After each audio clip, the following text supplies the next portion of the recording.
Most people think about income as a number. How much comes in each month, whether it's enough, whether it's growing.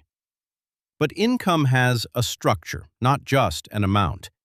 And the structure of income, how many sources it comes from, how dependent it is on a single point, determines something more important than the number itself. It determines how vulnerable everything built on top of it actually is. A single income stream creates a specific kind of architecture. One source, one employer, one relationship between your continued presence and your financial foundation. That architecture has a name, a single point of failure. In any system, financial, mechanical, structural, a single point of failure means that one disruption doesn't just damage the system, it collapses it. Because there's no redundancy, no alternative path, no second structure holding things up when the first one breaks. And most people's financial lives are built entirely on that single point. Think about what that actually means in practical terms. The job disappears, the income disappears. Not reduced, not disrupted, gone. And everything built on top of that income, the housing, the car, the commitments, the lifestyle that expanded to meet what was coming in, all of it is now unsupported. Not in some distant hypothetical, in the immediate next month. That's the architecture of dependency, a foundation with no redundancy and no margin for disruption. And the uncomfortable reality is that most people are one event away from that foundation being removed.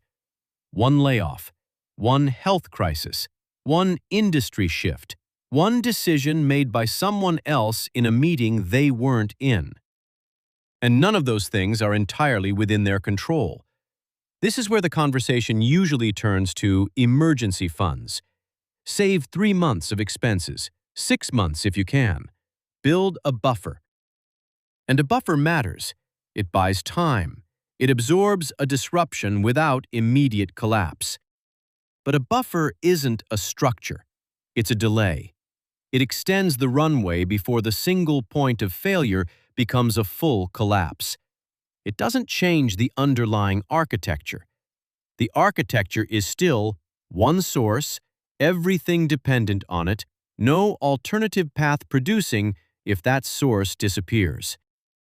The buffer just means the collapse happens in month 4 instead of month 1. What actually changes the architecture is a second source. Not because of the income it adds, though that matters, but because of what a second source does to the structure underneath everything else. It means the first source is no longer the only thing holding up the foundation. It means a disruption to one doesn't collapse the system. It damages it. It creates pressure. But the foundation still exists. Something is still producing. The runway doesn't end when one source disappears. That's a structurally different position, not just financially, psychologically, behaviorally, because the decisions you make from a position with a second source are different from the decisions you make when one source is all there is. If this feels familiar, if you've felt this pressure but never had words for it, this channel isn't here to motivate you. It's here to help you see clearly. If that resonates, like the video, subscribe. More clarity is coming. The financial cost of single-source dependency is obvious. If the source disappears, the income disappears. But there's a cost that operates long before any disruption occurs, a cost that runs continuously, quietly, while the source is still intact and everything looks stable. It's the cost of leverage. Leverage in a negotiation comes from optionality, the ability to walk away, the ability to say no, the ability to hold a position because the alternative to this isn't collapse. When one income stream is the entire financial foundation, the ability to walk away is effectively removed. You can't afford the gap. You can't absorb the transition period. You can't say no to the offer that's below what you wanted because something is better than nothing when nothing means the foundation goes. And the employer knows this, not always consciously, but structurally. The system is designed to know this. A workforce of single-source dependence is a workforce with limited leverage. They show up, they accept, they stay. Not because they want to, because the architecture of their financial life doesn't give them the structural freedom to do otherwise. This plays out in ways most people feel but never name. The raise that wasn't pushed for because losing the job felt too risky. The working conditions accepted because the income was needed and there was no backup. The career path stayed on long past when it stopped making sense, because switching required a gap period the financial structure couldn't absorb. These aren't failures of courage. These are rational responses to a structural position that has removed the ability to risk. Single-source dependency doesn't just cost money when the source disappears. It costs leverage every single day it's the only source. There's a second cost that operates at the same time: options compression. When the financial foundation is entirely dependent on one source, every major decision gets filtered through that dependency. Can I afford to take this risk? Can I afford to make this change? Can I afford to invest this time in something that won't pay off immediately? The answer, structurally, is often no. Not because the opportunity isn't real, but because the architecture can't absorb the uncertainty that pursuing it would require. And so, options get compressed. Decisions get conservative. The range of what feels possible shrinks to fit what the single source can support. Year after year, decision after decision, all of them shaped by the dependency underneath them. None of this is visible from inside a stable single source. When the job is secure, when the income is arriving, the dependency doesn't feel like a constraint. It feels like stability. And stability feels like something to protect, not something to question. But the stability is conditional. It exists only as long as one relationship between you and one employer remains intact. And that relationship is not entirely within your control. The stability is real. The dependency underneath it is also real. And the cost of that dependency, in leverage, in options, in decisions never made, runs continuously, whether the disruption ever comes or not. The shift away from single-source dependency doesn't start with a dramatic move. It doesn't start with quitting. It doesn't start with a side hustle that consumes every spare hour. It doesn't start with a business plan or a significant investment or a threshold you haven't reached yet. It starts with a structural question. What is the second source? Not what could it eventually be, not what would be ideal.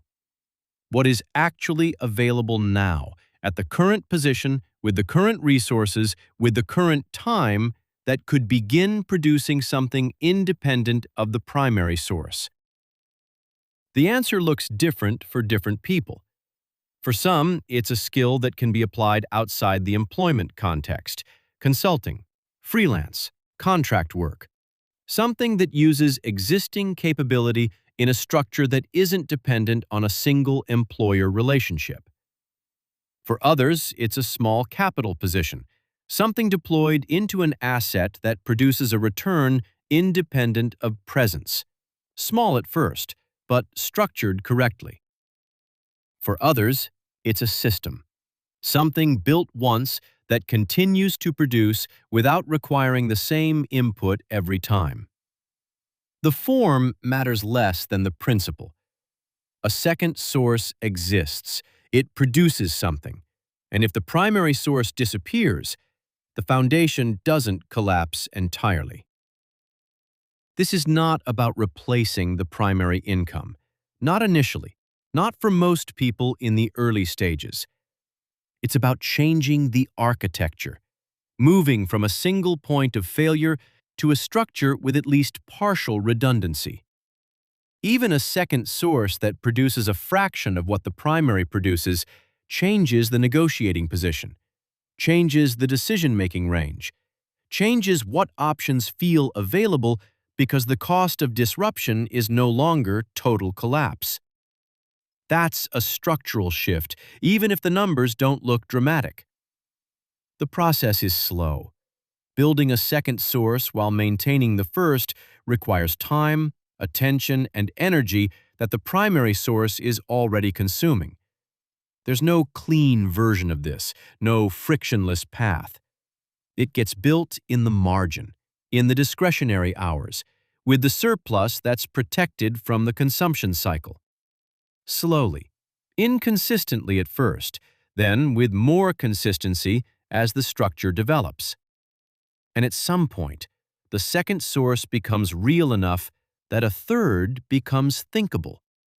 And the architecture shifts again. Each additional source reducing the weight that any single one carries, each one making the foundation slightly less vulnerable to a single disruption. The goal isn't a specific number of streams.